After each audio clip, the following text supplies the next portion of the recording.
और जैसी भावना आपके दूसरों के प्रति आपके मन में होगी, जैसी भावना आप दूसरों के प्रति अपने मन में लाएंगे, उस हिसाब से आपको कर्मों का फल मिलेगा। किसी के बारे में आपने अच्छा सोचा, किसी के बारे में आपने अच्छा कुछ कहा, किसी के बारे में मन में ही सोच लिया कि क्या व्यक्ति है, इतना अच्छा व्यक्ति है, उसकी मन में ही तारीफ कर दी, तो उसका जो असर है ना, अपने मन में जो सोचा है वो उसके हृदय तक पहुंच जाएगा। एक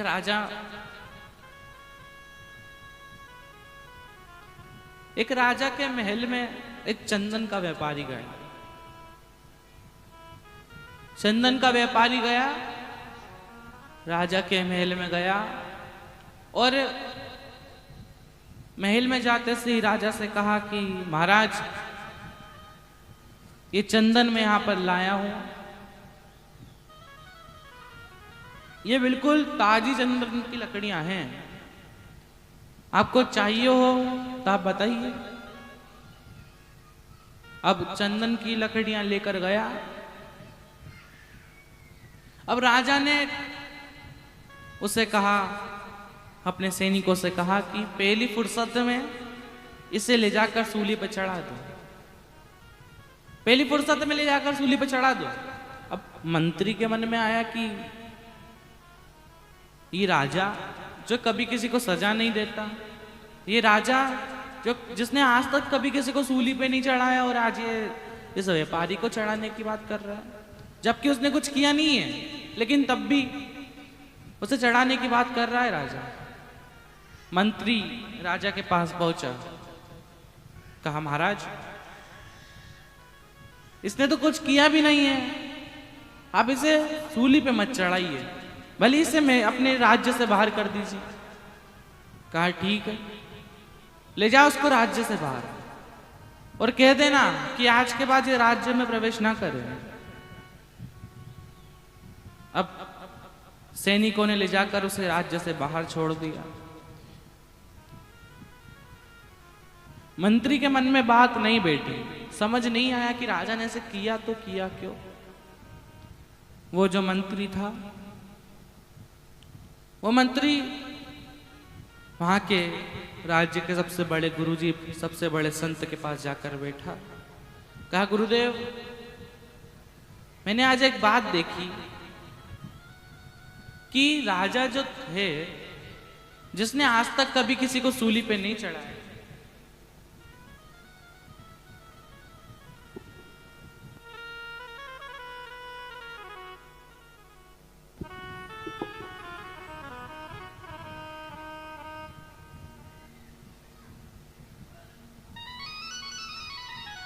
और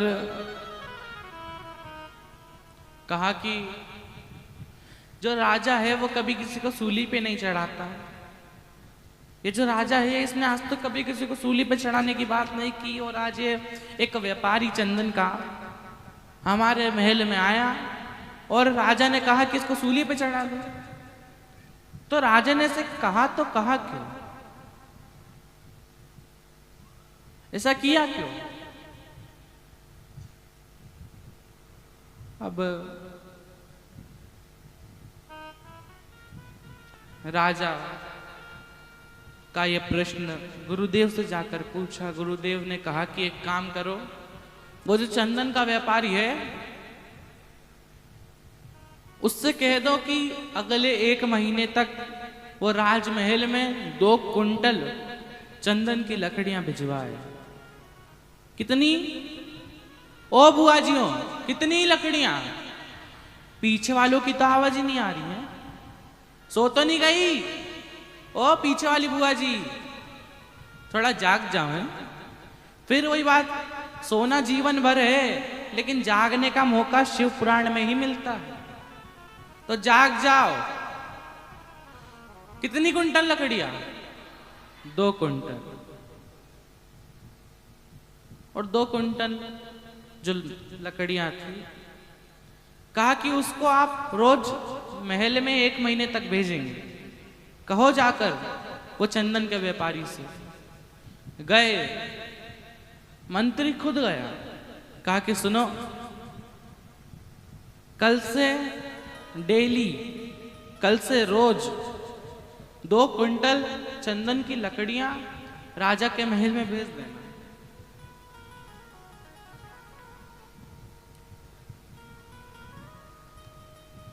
राजा के महल में भेजिए 2 क्विंटल लकड़ियां। कहा 2 क्विंटल, ठीक है। भेजना चालू करी। 15 दिन हो गए, 20 दिन हो गए, 21 दिन हो गए, 25 दिन हो गए। अब राजा बड़ा प्रसन्न हुआ। वो 2 क्विंटल चंदन की लकड़ियों से भोजन बनता और बहुत सारे कामों में वो चंदन की लकड़ियां उपयोग में आई। राजा ने कहा कि चंदन के व्यापारी को बुलाया जाए, जो ये चंदन बेचता है उसको बुलाया जाए। अब चंदन के व्यापारी को बुलाया।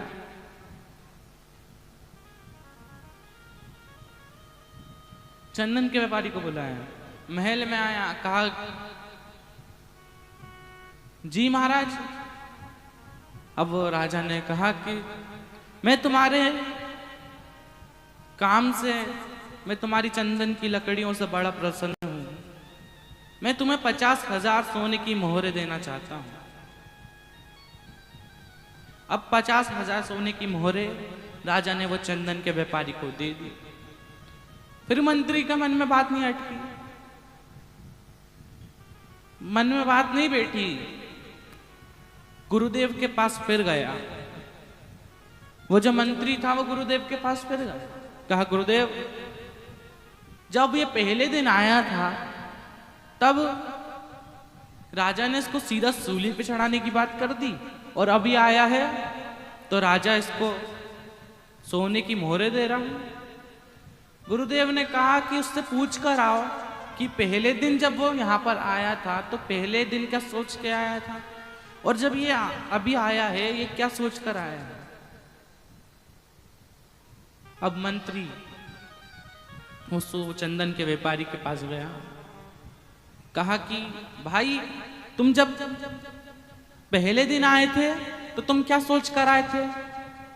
तुम्हें कसम है, बता देना क्या सोच कर आए थे। कहा ठीक है, मैं पहले दिन ये सोच कर आया था कि अगर राजा निपट जाए, अगर ये राजा मर जाए तो मेरी जितनी भी चंदन की लकड़ियां हैं सब की सब उसको जलाने में ही लग जाएंगी।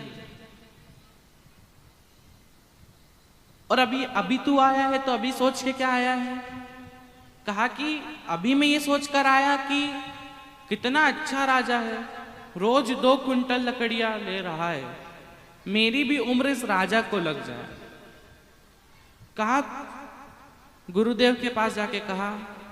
गुरुदेव ने कहा देखो बेटा, जैसा आप सोचते हो वैसा ही असर सामने वाले के हृदय पे, सामने वाले के मन पर होता है। अगर आपने सामने वाले के बारे में कुछ अच्छा सोचा तो आपके और उसके बीच में प्यार अपने आप बढ़ जाता है, और अगर सामने वाले के बारे में आपने गलत सोचा तो आप दोनों के बीच में बैर अपने आप हो जाएगी।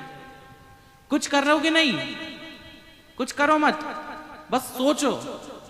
उसके बारे में कुछ गलत सोच लिया, उसके बारे में कुछ गलत अपने मन में ही कह दिया तो तुम्हें लड़ाई करने की जरूरत नहीं, वो खुद आकर तुमसे लड़ाई कर लेगी। तो शिवाय नमस्तुभ्यं श्री शिवाय नमस्तुभ्यं श्री शिवाय नमस्तुभ्यं श्री शिवाय नमस्तुभ्यं श्री शिवाय नमस्तुभ्यं। ओ भोला सब दुख काटो हमारा, ओ भोला सब दुख काटो हमारा। शिव शंकर जपू तेरी माला,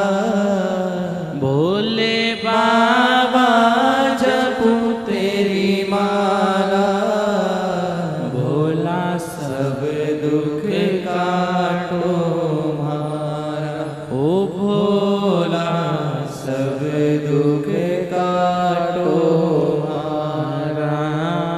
वेश है मंगल मंगलकारी, वेश है मंगल मंगलकारी।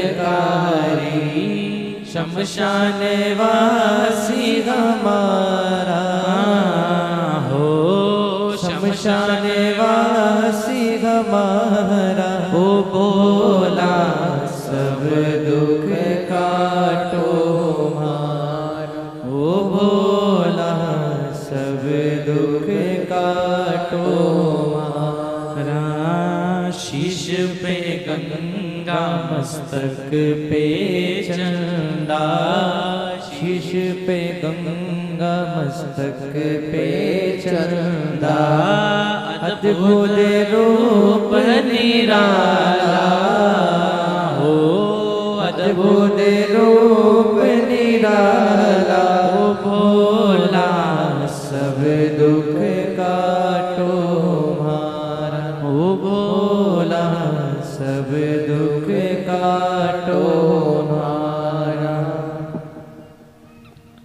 आप और हम 5 बार काशी का उच्चारण करेंगे। कहते हैं कि जो 5 बार काशी कह देता है, भली काशी इसका जाना ना हुआ हो, दिन में 5 बार ही काशी कह देते हैं तो काशी जाने जितना पुण्य आपको घर बैठे ही मिल जाता है। आप और हम पहले हम कहेंगे काशी, उसके बाद आपको कहना है काशी। काशी देखो भैया, भगवान शंकर कहाँ बैठते हैं? कैलाश धाम पर। कहाँ बैठते हैं? फिर आवाज नहीं निकली। कहाँ बैठते हैं? कैलाश धाम पर। अब भगवान शंकर बैठते हैं कैलाश धाम, और कैलाश धाम कितना ऊंचा है? कितना ऊंचा है? बहुत। अब वहां पर कोई इंसान ही नहीं चढ़ पाया, इतना ऊंचा कैलाश धाम। अब उस कैलाश धाम तक आवाज पहुंचाने के लिए हमें कितना ऊंचा कहना पड़ेगा? ओ बुआ जी हो, कितना ऊंचा कहना पड़ेगा? बहुत। तो काशी, अभी भी आवाज नहीं आई। पीछे वाली बुआ जी तो कुछ बोल ही नहीं रही, लग रहा लड्डू पेड़ खाकर घर से आई और यहीं सो गई है। और थोड़ा जोर से तो बोलो, काशी काशी काशी काशी काशी। और 5 बार जो काशी कह देता है, 5 बार जो काशी मुख से बोल देता है, अब हमको क्या शौक आ रहा काशी बुलवाने का है? काशी जो है वो ऐसी भूमि है, ऐसी जगह है, ऐसा शब्द है कि भले आपने जीवन में कितना भी गलत कर्म करा है, जितना भी गलत कर्म करा है, लेकिन अगर आप काशी चले जाते हैं,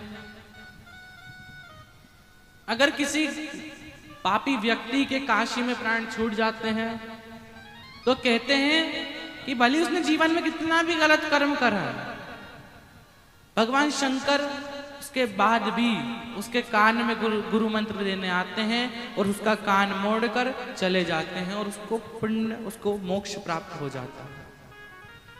भले ही आपने जीवन में कितना भी कर्म, गलत कर्म करा है, अगर आप काशी में प्रवेश ही कर जाते हैं तो आपका जीवन का जितना भी गलत कर्म है, जितना भी पाप है, सब कट जाता है।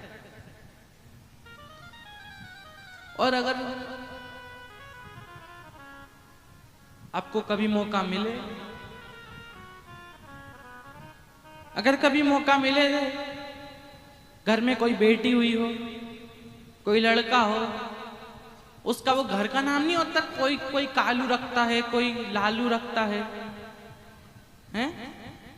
तो उसका नाम काशी रख लेना है। दिन में कम से कम 5 बार तो आपके मुंह से उसका नाम निकलेगा। दिन में 5 बार आपके मुख से उसका नाम निकला और भगवान शंकर आपको जितना भी आपका जो आज दिन का गलत कर्म था, जितना भी आपका पाप था, सब काट देंगे। और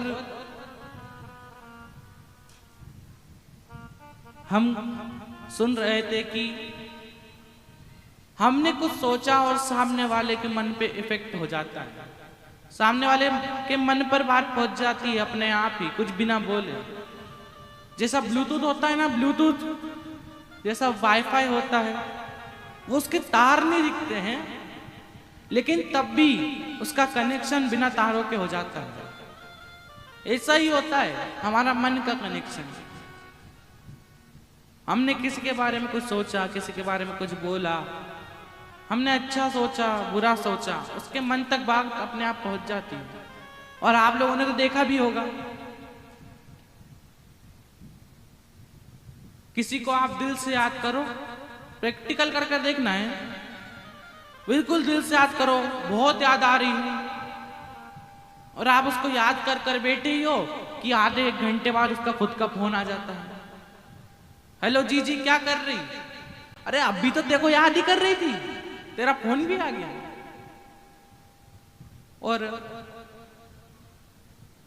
वायरलेस कनेक्शन है दिल का दिल से। और भगवान शंकर से अगर रिश्ता बना लिया, भगवान शंकर से अगर दिल लगा लिया, तो ये दुनिया से दिल लगाने की जरूरत नहीं पड़ेगी। भगवान शंकर से अगर आप गुरु मंत्र लेना चाहते हैं, अगर आप किसको गुरु बनाना चाहते हैं, कोई गुरु नहीं मिल रहा, भगवान शंकर के मंदिर में जाओ, भगवान शंकर से कह दो आज से आप मेरे गुरु, और भगवान शंकर आपके गुरु बन जाएंगे। कुछ करने की जरूरत नहीं पड़ेगी, बस भगवान शंकर के मंदिर में जाओ, कह दो भोलेनाथ आज से आप मेरे गुरु और मैं आपका चेला, मैं आपके चेले। एक रिश्ता भगवान शंकर से आप बनाकर चलो। वो रिश्ता आपके भाई का हो, वो रिश्ता आपके पिताजी का हो, वो रिश्ता आपके दादाजी का हो, वो रिश्ता आपके बेटे का हो, आपके दोस्त का हो, आपके गुरु का हो, कोई एक रिश्ता भगवान शंकर से आप बना लो। और वो रिश्ता जब आप भगवान शंकर से बनाएंगे तो भगवान शंकर वो रिश्ते का फर्ज निभाने भी जरूर आएंगे, तो पक्की बात है। और आया समय, एक देवराज नामक ब्राह्मण, देवराज नाम का ब्राह्मण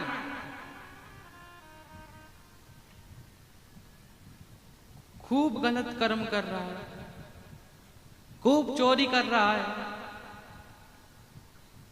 चोरी कर कर वही धन को लाकर अपने घर को भर रहा है,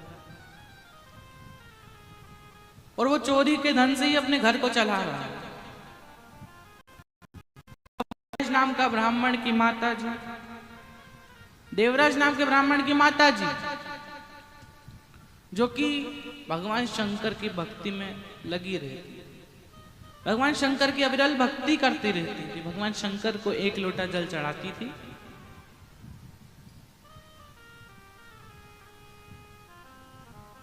कहते हैं कि अगर घर में एक पुण्यार्थी, एक सत्कर्म करने वाला, एक भगवान का भजन करने वाला ही पैदा हो जाता है, तो वो पूरे घर को तार जाता है। एक आपके घर का व्यक्ति अगर भगवान शंकर की पूजा कर रहा है, भगवान शंकर का नाम जप कर रहा है, पूरे घर में कोई नहीं कर रहा, और अगर वो भगवान शंकर की पूजा कर रहा है, मतलब वो आपके पूरे परिवार को तार कर जाएगा, पूरे परिवार को तार देगा। आप लोग हो जो यहाँ पर आए हो, ये आप सब अपना कर्म, आपका पुण्य आप यहाँ पर कमा रहे हो, आपका पुण्य जो है यहाँ पर आकर अपने आप प्रबल होता जा रहा है शिव महापुराण सुनकर। और कहते हैं कि एक दिन की भी शिव महापुराण नहीं सुनी हो, पूरे 3 घंटे की शिव महापुराण नहीं सुनी हो, 2 मिनट भी शिव महापुराण में बैठ जाते हैं तो कहते हैं कि पूरे दिन की शिव महापुराण सुनने का आपको सौभाग्य है, वो आपका जो पुण्य है पूरे दिन की शिव महापुराण सुनने का, वो एक साथ ही मिल जाता है 2 मिनट में। अभी सुनिए कैसे देवराज नाम का ब्राह्मण तरेगा। अब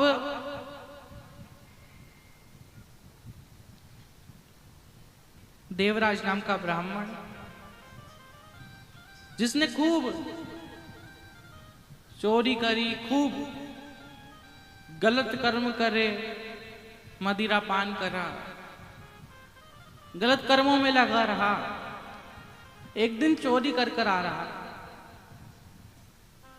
अब वो चोरी कर कर आ रहा था, जैसे ही चोरी कर कर आया उसके सर में अपने आप दर्द होने लगा, उसके शरीर में ताप पड़ने लगा, उसका शरीर गर्म पड़ने लगा और धीरे धीरे धीरे धीरे उसका ताप बढ़ता गया, सर और दर्द होने लगा। थोड़ा आगे चला, चोरी के धन को लेकर जा रहा था, थोड़ा आगे गया, एक सुंदर से मंदिर में पावन पुनित पवित्र श्री शिव महापुराण कथा का वाचन चल रहा। अब पहले क्या होता था कि पहले हर एक मंदिर में निरंतर रामायण हुई, शिव पुराण हुई, भागवत कथा हुई, सत्यनारायण की कथा हुई, इन सब के पाठ चलते रहते थे। अब आजकल तो कुछ कुछ ही जगह पर होते हैं, लेकिन पहले हर मंदिर में भगवान शंकर की पूजा पाठ चलती रहती थी, निरंतर शिव पुराण चलती रहती थी। शिव पुराण विराम हुई कि रामायण चालू हो गई, रामायण विराम हुई कि वो चालू हो गई, भजन चालू हो गए। अब वो जो पवित्र पावन पुनित शिव महापुराण कथा की वहां कथा चल रही थी, जो शिव पुराण चल रही थी,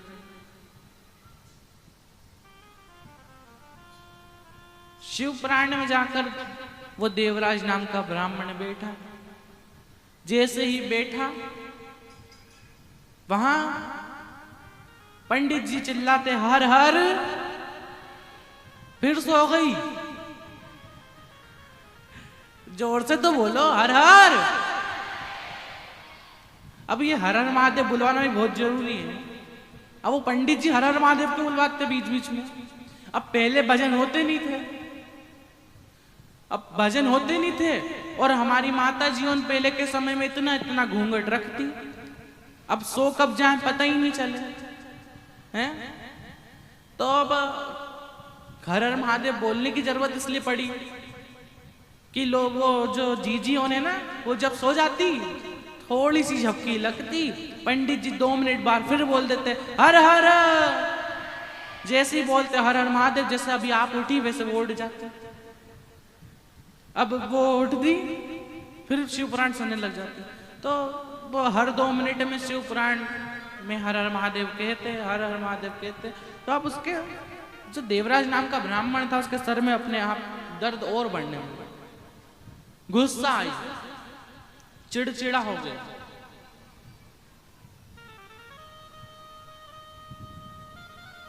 अब वो पहले के जमाने में तो माता जी सो जाती थी क्योंकि भजन होते नहीं थे। तो एक बार की बात है, ये कथा हमने पहले भी 2-3 बार सुनाई है, एक बार आप भी सुन लो है, ताकि आप लोग ना सो। अब वो एक बार की बात है, एक पंडित जी जो कि खूब पूजा पाठ करते हैं, बड़े विद्वान पंडित जी, बड़े ज्ञानी, बड़े तपस्वी पंडित जी, बड़े संत, बड़े बहुत बड़े संत, बहुत ज्ञान, हजारों पुस्तकें पढ़ी, सारी पुराणे पढ़ी, ऊपर गए वैकुंठ लोक में। अब वैकुंठ लोक में जैसे ही पहुंचे, वैकुंठ लोक में गए, लाइन लगी थी, सबसे कह रहे तुम उधर जाओ, तुम उधर जाओ, तुम उधर जाओ, तुम उधर जाओ, तुम्हारा वो रूम, तुम्हारा वो रूम। अब कहा कि तुम्हारा वो रूम, तुम्हारा वो रूम। तो अब एक बस ड्राइवर गाड़ी का छल्ला घुमाते हुए जा रहा। अब पंडित जी ने सोचा, अरे ये बस ड्राइवर, ये तो बस चलाता था, ये यहां पर कैसे पहुंचा? और इसको वैकुंठ लोक में किसने लिया? ये यहां पर है कैसे? अब कहा कि ये यहां पर कैसे पहुंचा, तो बताया कि इसके पुण्य अच्छे थे। कहा अच्छा ठीक है। अब थोड़े समय बाद वो बस ड्राइवर की बारी आई। कहा कि सुनो, वो सामने गोल्डन रूम दिख रहा है सोने का, वो सोने का रूम जो है उसमें जाकर बैठो, उसमें जाकर रहो, तुम्हारी सोने की थाली में भोजन आएगा, सोने के गिलास में पानी आएगा, दो दास आपको मिल जाएंगे। कहा ठीक है। अब उसको वो रूम दिया। महाराज जी ने सोचा, जब इस बस ड्राइवर को इतना अच्छा रूम मिल रहा है तो मुझे कितना अच्छा रूम मिलेगा। अब कहा, उसको रूम में भेजा, वो रूम में गया। अब पंडित जी की बारी आई। कहा पंडित जी को बुलाया। पंडित जी पहुंचे। कहा मेरा रूम कौन सा है? कहा वो सामने झोपड़ी दिख रही है, पकड़ लो। मिट्टी के गिलास में पानी, स्टील की थाली में भोजन, आराम से खाओ पियो, खुद बनाओ, वहीं पर रहो। अब पंडित जी को आया क्रोध। पंडित जी ने हंगामा मचा दिया, पूरे वैकुंठ लोक हिल गया। भगवान विष्णु आए। कहा विष्णु जी आए। पंडित जी ने चरण छुए।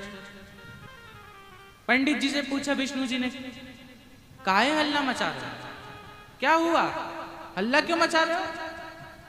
इतना हंगामा क्यों कर रहे हो? अब गुरु जी ने कहा कि गुरु देखिए महाराज, देखिए प्रभु, एक वो बस ड्राइवर चल्ला घुमाता हुआ आया, वो बस ड्राइवर को इनने गोल्डन रूम दे दिया, और हम इतने विद्वान, हजारों पुस्तकें पढ़ी, हजारों शिव महापुराण, हजारों श्रीमद् भागवत करी, और हमें ऐसा रूम दे दिया, झोपड़ी दे दी। अब भगवान विष्णु ने कहा कि पता है तुम क्या करते थे, वो क्या करता था? कहा पता है, वो बस चलाता था, हम शिव पुराण करते थे, हम भगवान की भक्ति करते थे। अब वो जब बस चलाता था तब क्या होता था, और तुम शिव पुराण करते थे तब क्या होता था? कहा उसकी बस में लोग बैठते थे और मेरी शिव पुराण में लोग भजन करते थे। कहा गलत। जब तुम श्रीमद् भागवत कहते थे, श्रीमद् शिव महापुराण कहते थे, तो वहां पे जितनी भी माता जी और बेटी रहती थी सब सो जाती थी, हैं? सब सो गई। अब ये बस ड्राइवर जो था ये क्या करता था? कहा जब ये बस चलाता था तो इतनी तेज चलाता था, और इसका टूर यहाँ का नहीं रहता था, ये टूर करता था नीलकंठ का, पहाड़ों का। अब पहाड़ों पे बस चलाता इतनी जोर से कि अंदर जितने भी लोग बैठे रहते सब श्री शिवाय नमस्तुभ्यं, हनुमान चालीसा पढ़ना चालू कर दी। हर राम, जय श्री राम, जय श्री राम, जय श्री राम, जय हनुमान बाबा की, जय हनुमान बाबा की। सब हनुमान चालीसा पढ़ते थे। और तुम जब शिव पुराण करते थे, जब तुम भगवान शंकर की कथा करते थे, जब भागवत करते थे, तो तुम्हारी कथा में लोग आते, घर से बढ़िया खा पी के आते, और वहां पर जाकर एक कोने में टिक कर सो जाते। अब यहाँ पर बढ़िया, यहाँ पे टिकने की व्यवस्था नहीं है, ये आगे आगे है और पीछे पीछे नहीं है। अब वो टिक कर सो जाते हैं। तो मेरी बुआ जियों और मेरे फूफा जी, आप सबसे निवेदन है कि शिव पुराण में आए, जब श्रीमद् भागवत में आए, तो कभी सोए ना है। सो तो तुम जाओगे, लेकिन उसका जो भोग है वो महाराज को भोगना पड़ता है। और देवराज नाम का ब्राह्मण, जो कि निरंतर गलत कर्मों में लगा। अब वो देवराज नाम का ब्राह्मण जो गलत कर्मों में लगा रहा, उसका जब सर में ताप पड़ा, जब सर में दर्द हुआ, जब शरीर में ताप पड़ा, वो शिव पुराण में जाकर बैठा, उसका सर दर्द और बढ़ गया। वो शिव पुराण छोड़कर 2 मिनट के शिव महापुराण, 4-5 मिनट के शिव महापुराण वो देवराज नाम के ब्राह्मण ने सुनी। जैसे ही सुनी, पंडित जी कहते हर हर, फिर सो गई। हर हर, जैसे ही कहते हर हर महादेव, अब सब लोग तो उड़ जाते, लेकिन उसके सर में दर्द और बढ़ने लगा। वो वहां से निकला और निकलते से ही जैसे ही वहां से उठा और वहां से उठकर बाहर निकला और एक वृक्ष के नीचे जाकर वहां बैठ गया। जैसे ही वृक्ष के नीचे आकर बैठा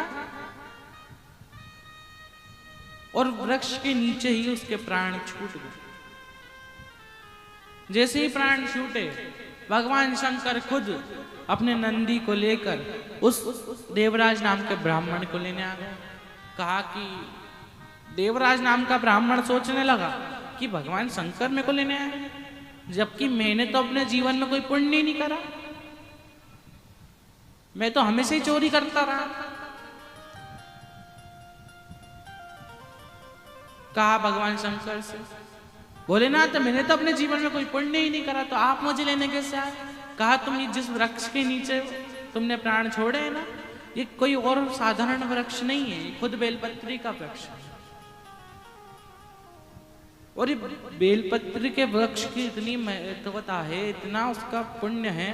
कहते हैं कि आप कोई सी भी नदी में नहाने ना जा पाए हो, गंगा में ना जा पाए हो, यमुना में ना जा पाए हो, सरयू में ना जा पाए हो, तो कहते हैं कि बेलपत्र का जो वृक्ष है,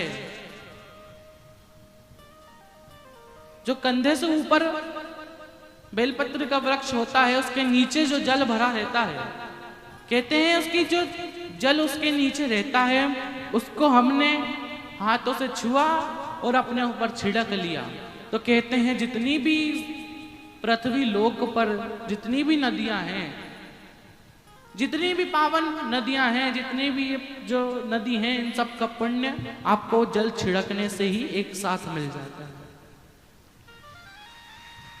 एक साथ मिल जाता है। वो बेलपत्री के वृक्ष के नीचे से जल इकट्ठा हुआ है, उसको थोड़ा सा लो और अपने ऊपर छिड़क लो, और अपने ऊपर छिड़को और घरों में भी छिड़क दो। सारी नदियों का पुण्य, सारी जितनी भी पावन नदियां हैं, सबका पुण्य एक साथ आपको मिल जाता है। और भगवान शंकर को बेलपत्र बहुत प्रिय है। जो बेलपत्र है वो साधारण नहीं है। अपने जीवन में आप चले गए, सबका समय आएगा, सबको जाना पड़ेगा, और जाने से पहले अपने जीवन में एक वृक्ष कोई सा भी लगा कर जाओ, एक ऐसा वृक्ष लगा कर जाओ जिसकी परवरिश आप करो पूरे जीवन भर, जिसको आप बड़ा कर कर जाओ। और जब आप वो वृक्ष लगा कर जाओगे, जब आप बेलपत्री का वृक्ष लगा कर जाओगे, उस बेलपत्री के वृक्ष में से एक बेलपत्र जब निकल कर जाएगी, वो भगवान शंकर के मंदिर तक पहुंचेगी। एक बेलपत्र निकल कर जाएगी, वो भगवान शंकर के जलाधारी तक पहुंचेगी। वो बेलपत्र भगवान शंकर के अशोक सुंदरी वाली जगह पर जब पहुंचेगी, तो आपके जो जीवन में आपने कुछ गलत कर्म कभी करे होंगे, आपका जो पाप है, आपका जो गलत पाप है, वो अपने आप कटता चले जाएगा। और भगवान शंकर का कैलाश धाम आखिरी में आपको प्राप्त होगा। एक वृक्ष कोई सा भी जीवन में आप लगाकर जरूर जाओ, जिसकी परवरिश आप करो, जिसको बड़ा आप करो, ताकि वो वृक्ष हजारों लोगों का, लाखों लोगों का भला कर जाए। और समय रहते कुछ कर लो, समय रहते पुण्य कर लो, समय रहते शिव पुराण सुन लो तो अच्छा है, क्योंकि बाद में समय नहीं मिलेगा है। वह है ना, जब तक आपका शरीर चले और आपके घर में चले, जितना पुण्य कर सकते हो उतना कर लो, क्योंकि उसके बाद जगदम्बा आ जाएंगी, फिर पुण्य नहीं हो पाएगा। और वो है ना, शिव शिव शिव शिव रटले रे बन। आप और हम 5 बार काशी का उच्चारण करेंगे। पहले हम कहेंगे काशी, उसके बाद आपको कहना है काशी। और आवाज इतनी तेज होनी चाहिए कि जितने भी आसपास के जीव जंतु बोल नहीं सकते उनका भी उद्धार हो जाए। काशी, एक बार और, काशी काशी काशी काशी काशी। और वो है ना, चल भाई कर ले प्रभु की भक्ति। एक बार हमारे साथ गाएंगे, अद्भुत शक्ति। एक बार आप सभी हमारे साथ गाएंगे, पीछे तक बुआ जी गाएंगे। चल भाई कर ले भक्ति में है। और हमने सुना था कि छत्तीसगढ़िया सबसे बढ़िया। अब सबसे बढ़िया कैसे है? अरे थोड़ा सा जोर से तो बोलो बुआ जी हो क्या। चल भाई कर ले भक्ति में है, चल भाई कर ले भक्ति में है। अरे ना जाने कब टूट पड़ेगा, ना जाने कब टूट पड़ेगा। तेरे सर पर काल हथौड़ा दौड़ा जाए रे, समय का घोड़ा हो जोड़ा जाए रे, समय का घोड़ा। ये जो समय है ये बड़ी बलवान चीज है, सबसे बलवान। और उससे बलवान अपना महादेव है। समय चलता रहेगा, समय गलत भी आएगा और अच्छा भी आएगा। अच्छा आएगा तो तुम संभाल लोगे, लेकिन गलत आएगा तो मेरा महादेव संभाल लेगा। चिंता मत करना। और ये बात तो है, अच्छे समय में अपने जिसने तुम्हारा साथ दिया है, जिसने तुम्हारा गलत समय में साथ दिया है, उसको कभी भूलना मत है। तुम्हारे माता पिता, तुम्हारा वो मित्र जिसने तुम्हारे गलत समय में साथ दिया है, और तुम्हारा वो एक रिश्तेदार जो तुम्हारी तरक्की से कभी जला नहीं। इन 3-4 लोगों को कभी अपने जीवन में भूलना नहीं चाहिए। लेकिन इंसान की जो फितरत है, इंसान का स्वभाव जो है कि जब बुरा समय आता है तो वो सहारा तो ले लेते हैं, लेकिन आने वाले समय में जिसने तुम्हें सहारा दिया उसको तुम आने वाले समय में भूल जाते हो। भगवान शंकर को अपने सुख के समय में कोई याद नहीं करता है। जब भी दुख आता है, जब विष का पात्र निकलता है, तब भगवान शंकर के पास आकर कहते हैं, भोलेनाथ एक बड़ी समस्या है। कहा क्या? ये विष का जो पात्र है, ये हलाहल विष जो है, इसे सिर्फ आप ही पी सकते हैं। कोई में भी इतना दम नहीं कि ये विष को पी सके। जब गलत समय आएगा तब भगवान शंकर के मंदिर पहुंच जाओगे, और पहुंचना भी चाहिए। अगर भगवान शंकर के मंदिर नहीं पहुंचे तो किसके मंदिर पहुंचे? इस दुनिया के आगे हाथ पैर जोड़ोगे, इस दुनिया के आगे तुम कुछ मांगोगे तो हो सकता है कुछ मिल भी जाए, लेकिन भगवान शंकर के सामने अगर तुम मांगोगे ना, दुनिया के लोग देने में थोड़ा समय लगा देंगे, दुनिया के लोग आपको देने में से भी मना कर सकते हैं, लेकिन मेरा महादेव, उसके मंदिर अगर आप जाते हो, उसके मंदिर अगर आप पहुंचते हो, 3 महीने 4 महीने 5 महीने लगेंगे, लेकिन भगवान शंकर कभी देने से मना नहीं करता। अगर आप आए हो, शिव पुराण में आकर बैठे हो, शिव पुराण में आके कुछ मांगा है, और शिव पुराण का भी एक नियम है, जो भी शिव पुराण में आ जाता है वो 3 महीने में वापस इसी शिव महापुराण में आकर भंडारा करवा कर जाता है। और मेरे भगवान शंकर से, मेरे महादेव से यही प्रार्थना रही कि जितने भी लोग यहाँ पर आए हैं, कुछ आस लेकर आए हैं, भगवान शंकर उनकी आस वो आप 3 महीने में पूरी करें, उनकी झोली खुशियों से भरे, वो 3 महीने बाद वापस खुद शिव महापुराण की कथा के यजमान बने, कुछ शिव पुराण कराएं। और ये मौका जो है ना, जो शिव पुराण कराने का मौका है, सुनने का मौका है और सुनाने का मौका है, ये भगवान शंकर हर किसी को भी नहीं देता। कितने लोग हैं डोंगर गांव में, कितने लोग हैं छत्तीसगढ़ में, भगवान शंकर को आपको ही बुलाना था, आपको ही ये शिव पुराण सुनानी थी। किसी किसी को भगवान शंकर कुछ चुनिंदा लोग रहते हैं जिनको ये शिव महापुराण सुनने का मौका प्रदान करते हैं। कुछ तो ऐसे होंगे जिनका कोई प्लान ही नहीं था, है? वो पड़ोस वाली जो जीजी है ना, वो उठा कर ले आई, चल तो सही, पहली बार हमारे भतीजे की शिव पुराण हो रही है, चल तो सही, सुनकर तो आए, हमारा भतीजा बोलता कैसा है।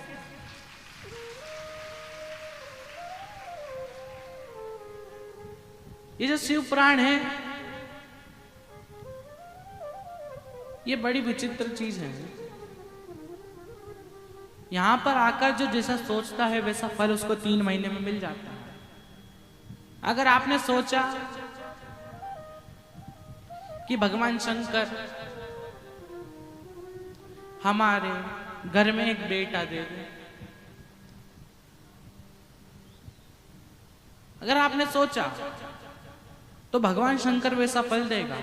और अगर आपने सोचा कि शिव पुराण में आई हूं और दुनियादारी की टेंशन लेकर बैठ गई, भोलेनाथ घर पर मेरे पति को अकेला छोड़कर आई हूं, भोलेनाथ घर अकेला छोड़कर आई हूं, भोलेनाथ बच्चों को अकेला छोड़कर आई हूं, भोलेनाथ संभाल लेना। तो अब ये बात याद रखना है, तुम अपना घर छोड़कर शिव पुराण तक आई हो तो ये तो पक्का है कि मेरा महादेव कैलाश छोड़कर आपके घर तक जरूर आएगा। और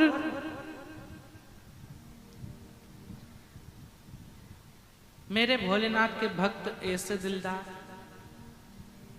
जो भक्ति करने में कमी नहीं रखते, और मेरा भोलानाथ ऐसा दिलदार जो कभी किसी को देने में कमी नहीं रखता है। वही ना एक लाइन, धन्य धन्य भोलानाथ तुम्हारे कौड़ी नहीं खजाने में। धन्य हो भोलेनाथ,